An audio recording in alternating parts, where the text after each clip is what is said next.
on a fait 3-1 ou toujours dans l'application, on va mettre 3-2 ou des exercices d'application 3-2. Mouvement d'SQE, chauffe fluo. On va essayer de reprendre cet exercice que nous avons commencé. Mouvement d'un solide sur un plan horizontal. Mouvement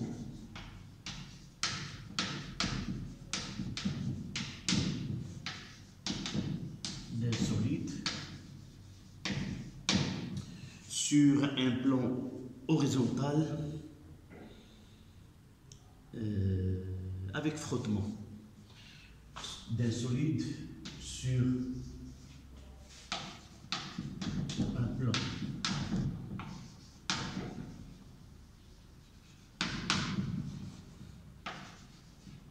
avec frottement. C'est presque le suivi de l'exercice que nous avons commencé. Donc voici les données de l'exercice.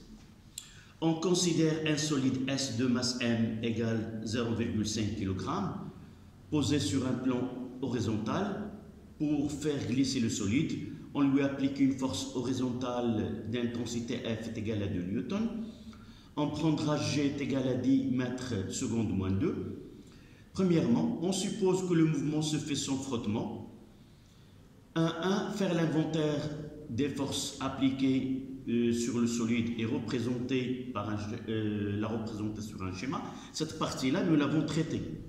D'accord? Nous l'avons traité, le déplacement sans frottement.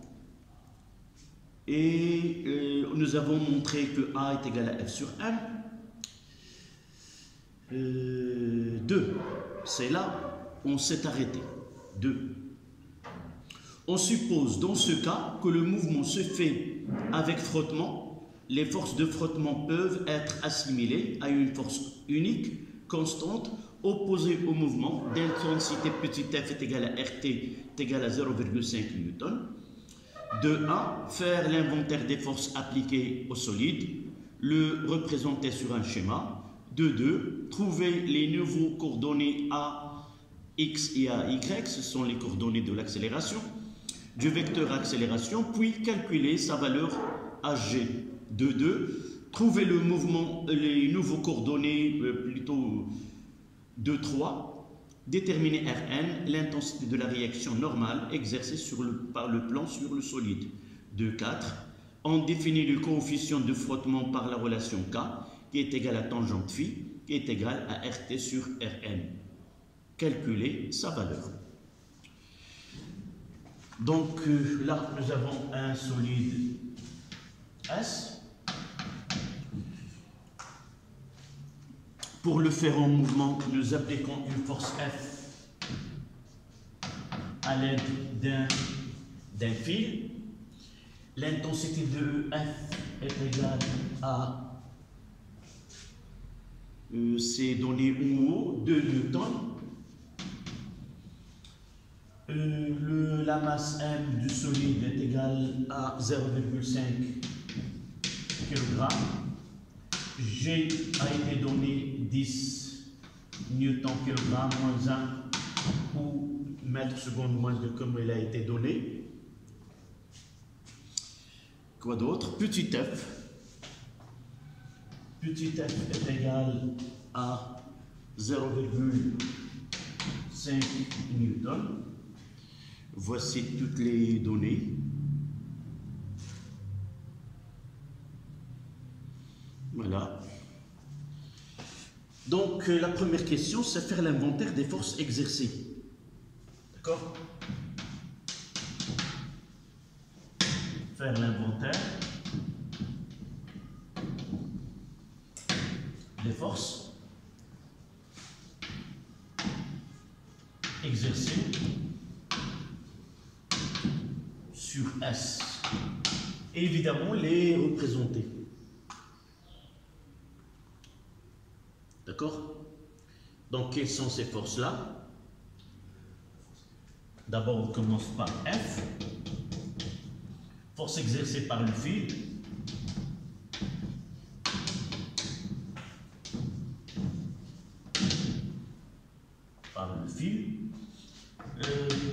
il y a le poids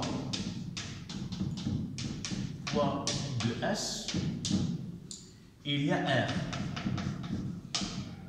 C'est exercé par le plan,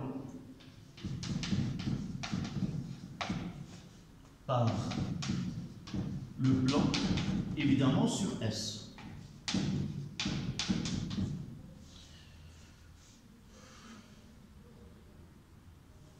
Donc on demande de le représenter. Donc voici le plan.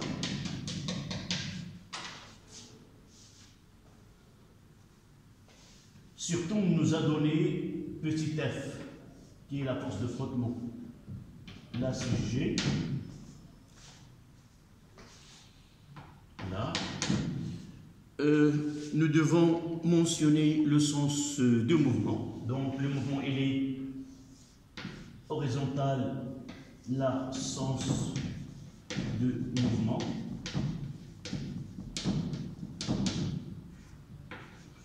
Pourquoi on doit mentionner le sens de mouvement? Parce que la représentation de petit f, oui, c'est toujours opposé au sens de mouvement. Donc les forces que nous avons, il y a P, il y a F, et il y a R. Ce R, on va le décomposer. Là, c'est R. Ce R, il y a le petit f. Et Rn. Il y a CR tangentiel qui est égal à petit f. Et là, c'est Rn, la force normale exercée par le plan sur le corps solide S. Voici la représentation. Faire l'inventaire des forces appliquées sur le solide, les représenter sur un schéma. D'accord? La deuxième question.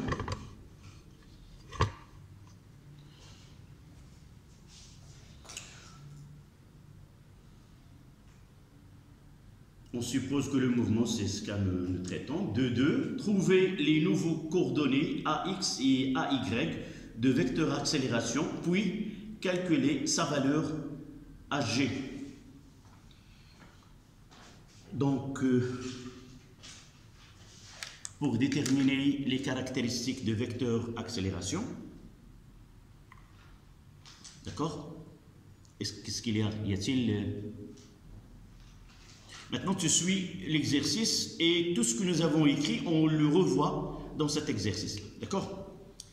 Donc là, nous avons un corps solide soumis à l'action du plan par l'intermédiaire d'un fil de la force F, et évidemment son poids. On demande généralement les coordonnées de vecteur accélération, ou parfois on demande les caractéristiques du vecteur force appliqué au système.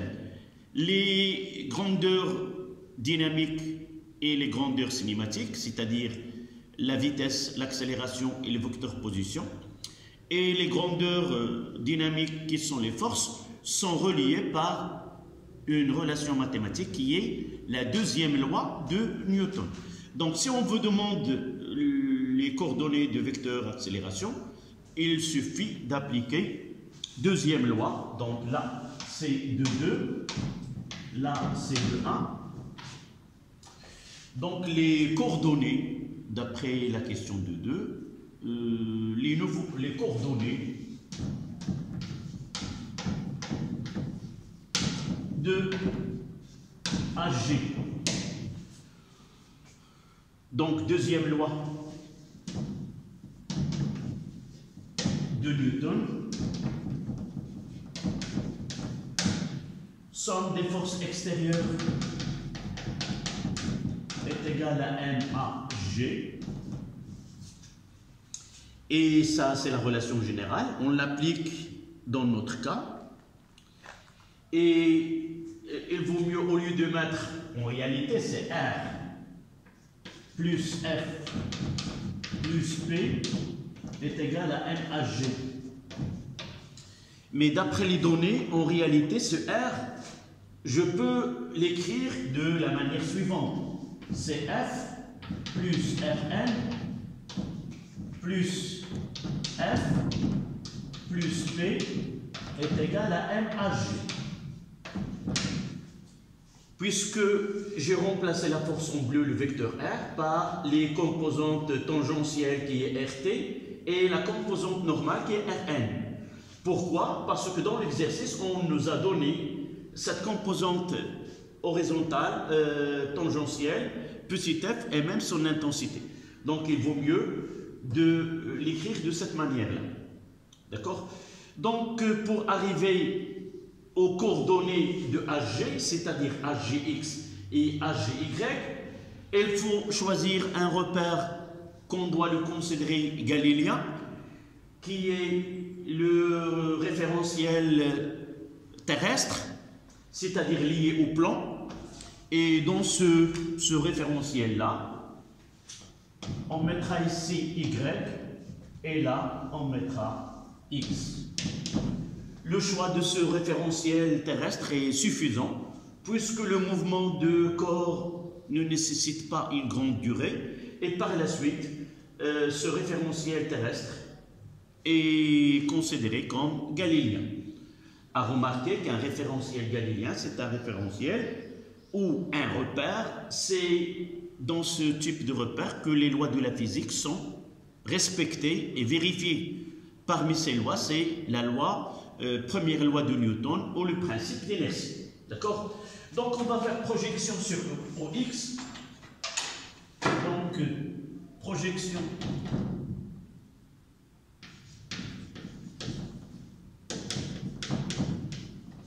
sur OX.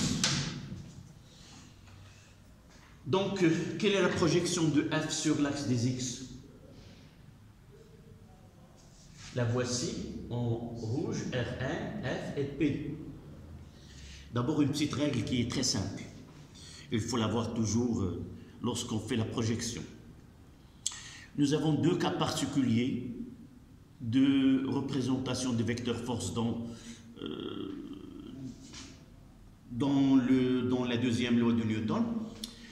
La force peut être parallèle à l'axe, ou la force peut être perpendiculaire à l'axe. Si la force est perpendiculaire à l'axe et elle a le même sens que le sens choisi pour l'axe, la projection de la force est égale à son intensité. Et si elle est dans le sens opposé, alors sa projection sur l'axe est égale à moins l'intensité. Donc là, je vais l'écrire F est parallèle au I, à l'axe I, je vais mettre I ici. Voilà, là c'est J. Donc parallèle à I et de sens opposé. Donc Fx est égal à moins F. Voilà. Et par la suite, on aura moins F. Pour R, je vais faire R. Là, Rn, comment il est? Elle est perpendiculaire à I. Par suite, Rn sur X est égal à 0. Toute force perpendiculaire à l'axe de projection, sa projection est égale à 0. Donc de là, je vais mettre moins F. Moins F plus 0. F, comment il est? Elle est parallèle de même sens, donc c'est plus F. P, elle est perpendiculaire, donc c'est 0, est égal à MA, G, X. Et de là, on tire que AGX, la projection, ça sera grand F moins petit f divisé par M. Et d'ailleurs, il est constant. Puisque f c'est 2, petit f 0,5 et m 0,5, nous pouvons calculer ce HGX est égal à C2 moins 0,5 divisé par 0,5. Donc 1, 2, c'est 1,5 divisé par 2, c'est 3. Donc est égal à 3 mètres secondes moins 2. Voilà la composante de vecteur accélération sur l'axe des x.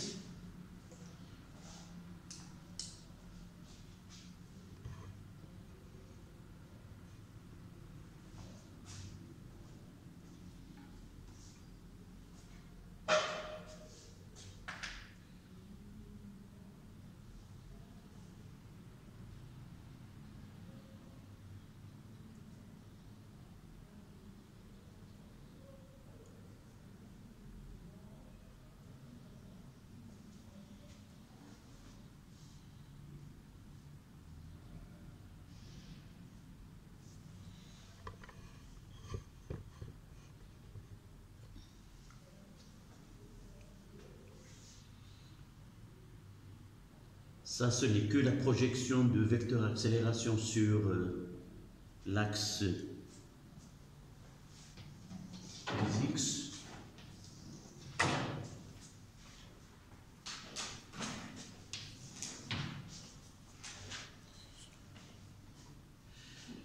Maintenant, on doit passer à la projection sur l'axe des y.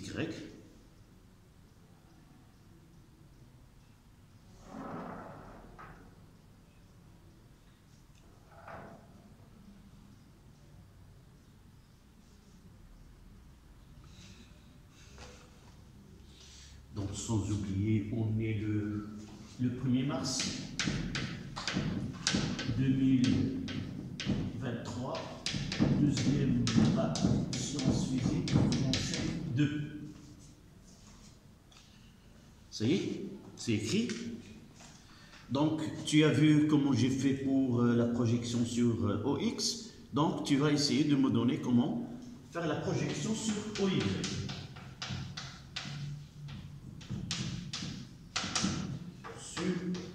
OY. Donc revenons à la relation, à cette relation-là. Quelle est la projection de f sur OY? Comment il est? Petit f, il est perpendiculaire, donc c'est 0. Pour Rn, comment il est? Rn avec Y. Parallèle, de même sens. Donc la projection de cette force-là, c'est égal à son intensité, plus Rn.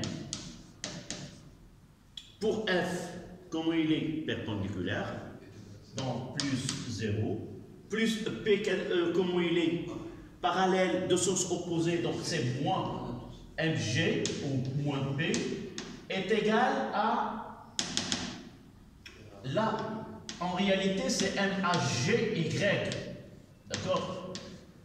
En réalité, c'est ça, la projection nous oblige à faire cette écriture-là. Mais dans certains cas, on peut dire qu'on peut à l'avance déduire la projection du vecteur accélération sur un axe du fait de la nature de mouvement. Là, le mouvement s'effectue sur l'axe OX. Il n'y a pas de mouvement sur l'axe Y. C'est-à-dire la projection si nous essayons de déterminer l'ordonnée de point de centre d'inertie au cours du mouvement, c'est toujours, il a la même valeur, donc il ne varie pas selon Y. Et par la suite, nous pouvons écrire que AGY est égal à 0, car le mouvement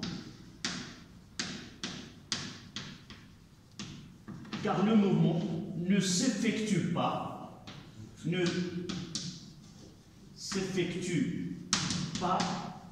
sur cet axe, ce qui nous permet de donner, ce qui nous permet de faire passer à la, on va l'utiliser juste après, c'est-à-dire que Rn moins Mg est égal à 0.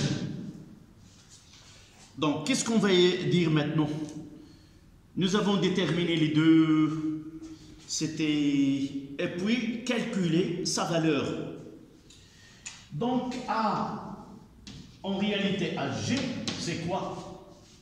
C'est AGX porté par I plus AGY porté par J. Mais dans ce cas-là, AGY est égal à 0, ce qui donne que AG n'est que AGX porté par I. Et le module, donc le module de AG, c'est-à-dire AG, est égal tout simplement à AGX qui est égal à 3 mètres secondes moins. Voilà la question de 2.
Ce qui nous conduit à la question de 3, déterminer Rn, l'intensité de la réaction normale exercée par le plan, évidemment, sur le corps S. Là, c'est la question de 3. D'où on peut tirer le Rn?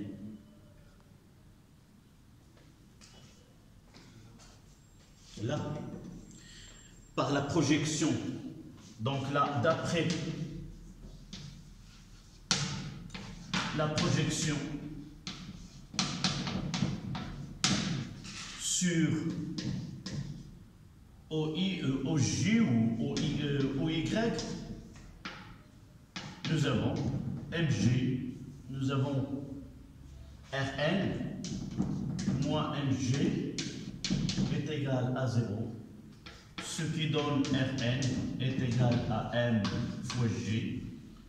Et nous pouvons faire le calcul, petit m c'est 0,5 fois 10 et Rn est égal à 5 newtons. Voilà l'intensité de la réaction normale exercée par le plan sur le corps étudié S.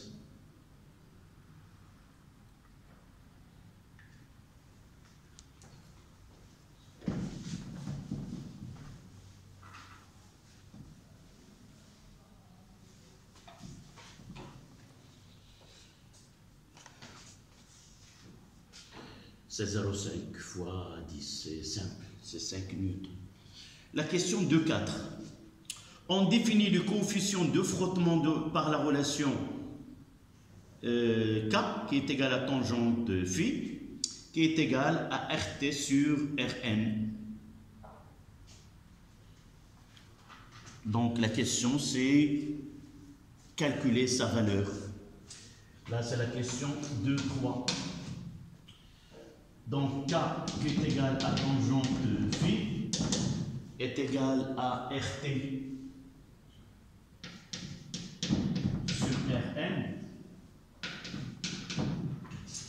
D'abord, dans d'autres exercices, on peut vous demander l'expression de K. Nous avons déjà ces relations avant.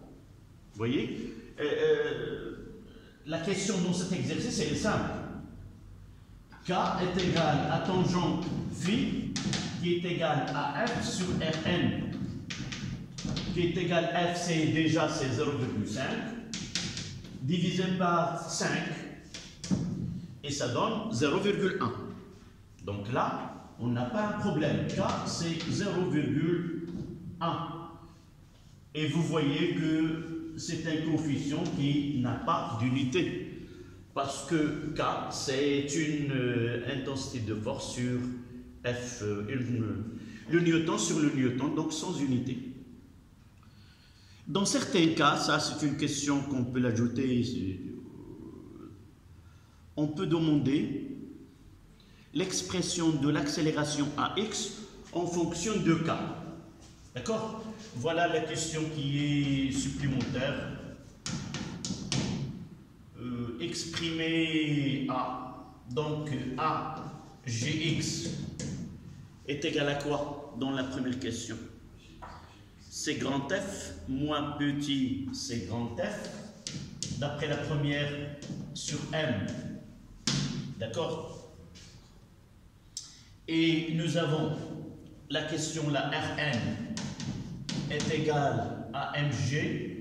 On va le garder P pour simplifier l'écriture, est égal à P. Et nous avons K qui est égal à F sur Rn.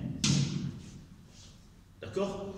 La question, c'est exprimer A, Gx en fonction de F, en fonction de P et de coefficient K. Vous voyez que F là, je peux tirer F. Là, c'est la question 1. La relation 1, la relation 2 et la relation 3.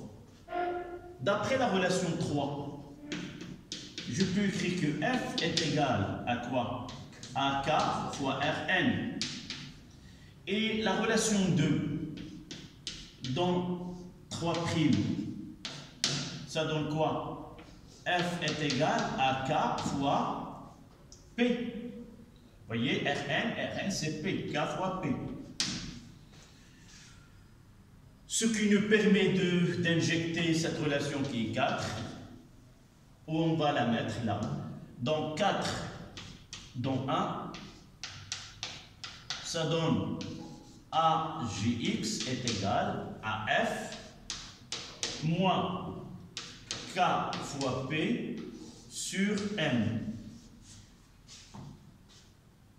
Et P c'est Mg, on peut la garder comme ça, soit on peut écrire CF sur M moins K, et là c'est Mg sur G moins K fois G. D'accord? Voilà l'expression de AGX. D'accord? Voilà, un petit peu supplémentaire. Donner AGX en fonction de F, de M, de K et G. Voilà.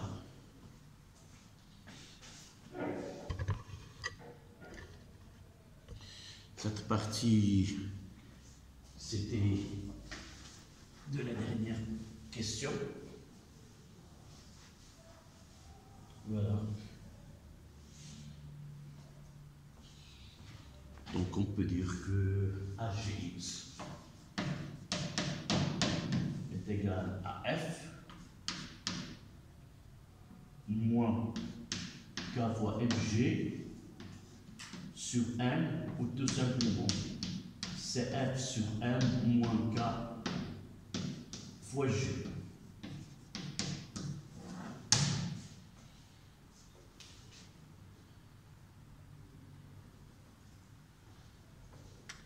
Là, c'était la dernière question de cet exercice 1 d'application.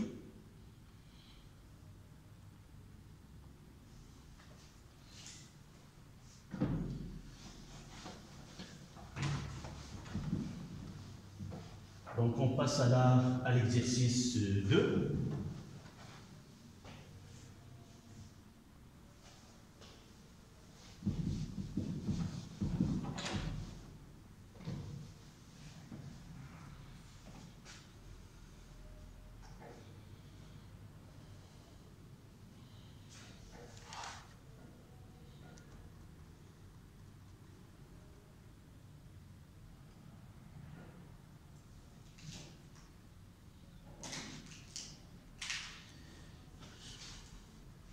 Ça y est, je peux effacer cette partie. Non.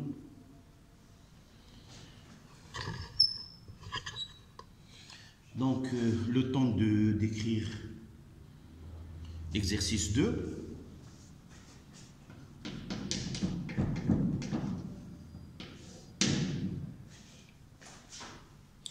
Nous avons un skieur de masse M, donc il y a un schéma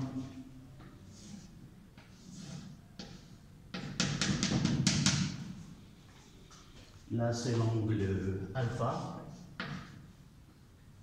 là un point A, là un point B. Évidemment ici il y a un skieur.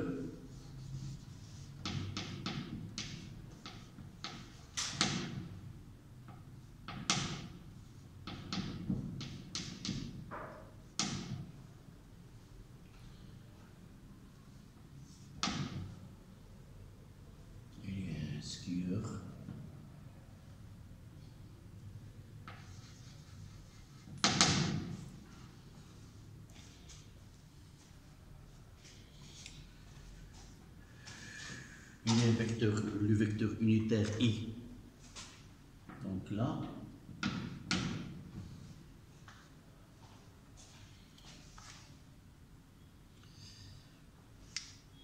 Et avec ce schéma, il y a un autre.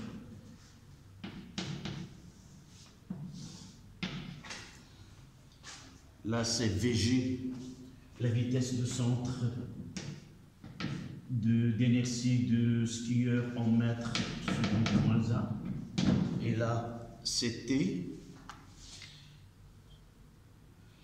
Voilà, une...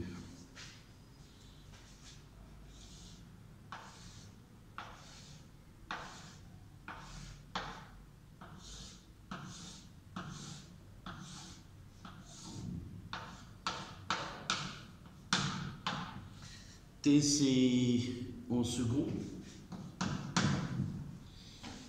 Et c'est une droite qui passe là.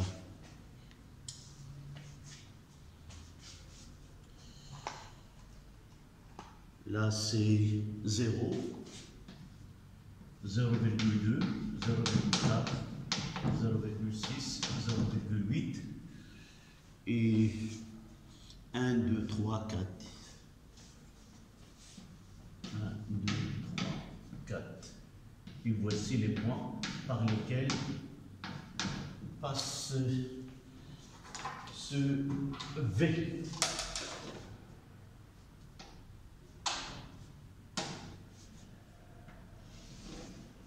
Voilà. C'est la fonction V. Les données à t est égal à 0, x est égal à 0, xa est égal à 0, nous avons AB est égal à 300 mètres, G c'est donné 9,8, G 9,8 mètres secondes moins 2 en newton sur le kilogramme. On verra par la suite pourquoi je prends l'unité d'une accélération. Les frottements sont négligeables.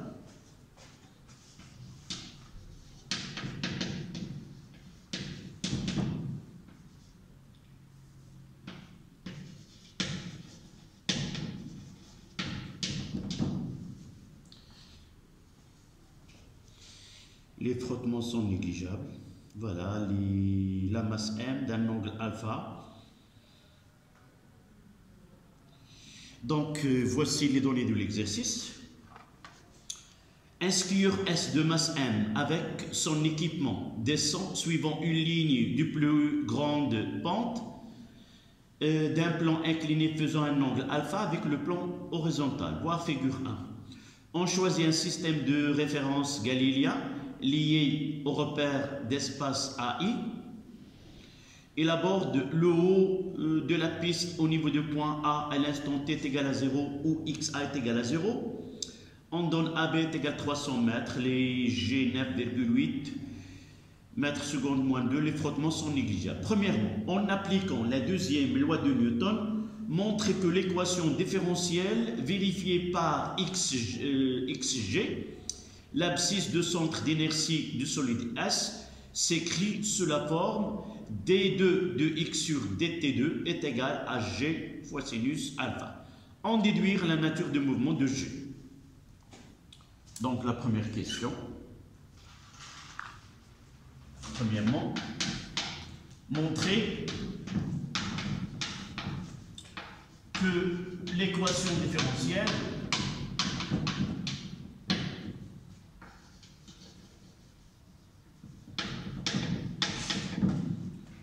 du mouvement de G c'est d2 de xg sur dt2 est égal à g sinus alpha. D'abord, on a parlé des équations différentielles en électricité. D'une façon générale, c'est quoi une équation différentielle? C'est une relation mathématique qui lie une fonction avec ses dérivés. Donc là où il y a dans la même équation la fonction et ses dérivés, on nomme cette équation comme équation différentielle. Donc, je fais un petit rappel ce que nous avons fait dans le cours. Nous avons parlé des grandeurs cinématiques et des grandeurs dynamiques. Les grandeurs cinématiques, nous l'avons donné dans le vecteur position OG, dans le vecteur vitesse et le vecteur accélération. Là, ce sont les grandeurs cinématiques, c'est-à-dire des grandeurs qui décrivent le mouvement sans s'intéresser évidemment d'une façon directe aux causes qui produisent ce mouvement.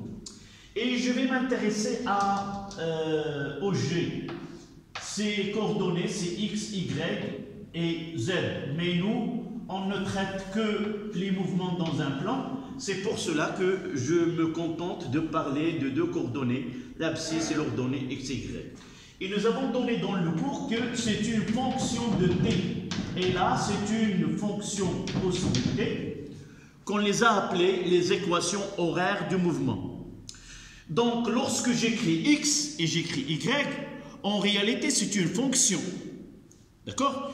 Et lorsque je trouve dans une équation la dérivée de x, ça veut dire la dérivée d'une fonction. D'accord? C'est pour cela que dans cette équation-là, d2 de x sur dt2 est égal, c'est la dérivée de l'équation horaire du mouvement selon l'axe des x. D'accord? Donc, je reviens à l'exercice. Donc, deuxième loi. Donc, la deuxième loi de Newton. C'est quoi? Somme des forces extérieures est égale à M à G. Donc je dois, pour appliquer cette loi, je dois avoir devant moi le système et les corps. Donc je vais faire un schéma qui est simplifié. D'accord? Je vais faire un schéma qui est simplifié. Là c'est B, là c'est A, là c'est l'axe X, là c'est Y. Et quelque part là, je peux mettre G et représenter en ce point par des translations des vecteurs force. Donc j'aurai le poids, voilà le poids P. Il n'y a pas de frottement, c'est-à-dire que la réaction, elle est normale. C'est ça les forces que j'ai.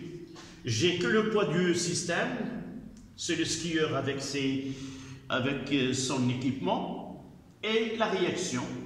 Et le sens de mouvement, elle est donc, voilà le sens de mouvement. D'accord? Donc, je vais appliquer la deuxième loi. Donc, Le mouvement, je peux dire que le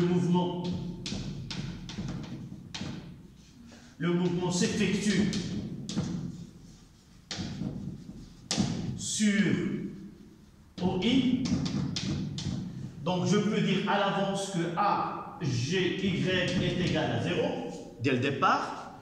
Et je me contente de faire la projection de cette loi sur l'axe des X. Donc projection sur OI. Avant de faire cette projection, je dois déterminer cet angle-là. Là, c'est alpha. D'accord? Je vais essayer une seule fois, on le montre, mais dans un exercice, ce n'est pas la peine de montrer que cet angle-là, c'est alpha. D'accord? Donc, je trace la droite d'action de R et je vois que là, c'est un angle droit. Ces deux angles sont complémentaires. Celui-là et celui-là. Celui-là et celui-là sont deux angles complémentaires. Donc un angle là c'est alpha et j'ai dit cet angle là et cet angle là sont deux angles complémentaires et je vais choisir celle-là. Comment ils sont? Cet angle là avec cet angle là. Je reprends. Je vais nommer celui-là bêta. Donc je peux dire que alpha plus bêta est égal à combien? 90. En réalité, la somme des trois, c'est 180. Donc alpha plus bêta plus 90 est égal à 190. Donc il est égal à 90. D'accord? Autre. Là, on l'appelle gamma, cet angle-là. Là, alpha et la gamma. Qu'est-ce que je peux dire à propos de bêta plus gamma est égal à 90. Là, c'est un angle droit. Et de là, celle-là et celle-là. Je peux dire que A est égal à 2. 90, 90. C'est-à-dire quoi? Que alpha plus bêta est égal à bêta plus gamma.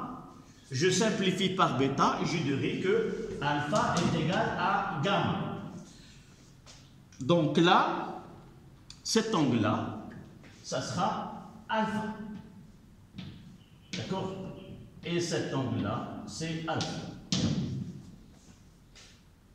D'accord? Et ce qui reste, ça se fait par projection. Donc, on fait la projection et on prendra 5 minutes pour la récréation. Donc, les forces, c'est P. Px plus Rx est égal à MA Gx. Donnez-moi la projection de P sur l'axe des X. Je vais reproduire l'axe. Voici Y. Voici X, là c'est O, et j'ai ici P. Et j'ai dit que cette langue là, alpha, elle est là. D'accord? J'ai fait à grand plan le schéma uniquement à P. La projection de P, c'est celle-là. Là, c'est Px, et là, c'est PY. La projection, c'est la pointe. On fait la projection orthogonale de là sur l'axe. Donc Px, ça concerne quoi? C'est le côté opposé. Donc le sinus de alpha est égal à la projection CPx sur l'hypoténuse qui est P. Et de là, je trouve que Px est égal à mg fois sinus alpha. Donc j'aurai ici la projection, elle est positive, donc c'est c'est mg sinus alpha. La projection de R, voilà Rn. Comment il est sa projection? Comment Rn par rapport à l'axe des X? Donc sa projection est égale à 0. Donc plus 0 est égal à MA Gx. N'écrive pas où tu l'auras. C'est quoi HGX? C'est la dérivée, c'est d de V x sur dt qui est égal à d2 de xg sur t2. Et de là, je vais écrire cette relation que mg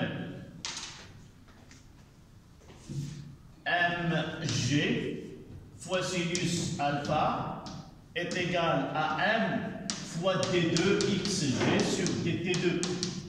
Je simplifie par m et j'aurai l'équation qui a été demandée. Donc, d2x sur dt2 est égal à g sinus alpha. Voici l'équation différentielle xg.